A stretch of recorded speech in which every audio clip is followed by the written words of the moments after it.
नमस्कार। अभी हम जो प्लांट पे पेस्ट लगाते हैं उसमें कौन कौन सा मटेरियल यूज़ होता है वो हम आपको बताएंगे।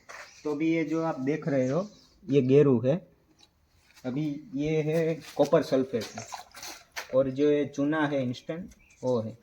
फिर ये चूना और कॉपर सल्फेट मिक्स किया हुआ है, फिर ये इसमें सब हम मिक्स करेंगे, वो आपको दिखाएंगे कि सब कैसे मिक्स करना है। ये पहले इसमें गेरू डाला हुआ है, फिर ये हम कॉपर सल्फेट है इसमें मिक्स कर रहे हैं। और इसमें क्वांटिटी क्या क्या डाली है हमने, तो 10 लीटर में हमने ये जो गेरू है वो 5 किलो डाला है, 200 ग्राम कॉपर सल्फेट डाला है, और 100 ग्राम है वो इंस्टेंट चूना डाला हुआ है।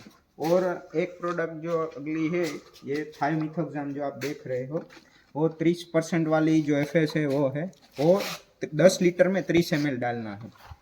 इसमें क्या बेनिफिट मिलता है, तो ये जो हम डाल रहे हैं पूरे प्लांट में पेस्ट लगाएंगे, उससे फंगस है या मिलीबग है या कोई भी अन्य जो जीवाणु बुद्धि बोलते हैं टर्माइट, वो भी उससे हमें छुटकारा मिलता है। इसलिए ये सब आप आम में भी कर सकते हो, अनार में भी कर सकते हो, पपैया में भी कर सकते हो। आभार।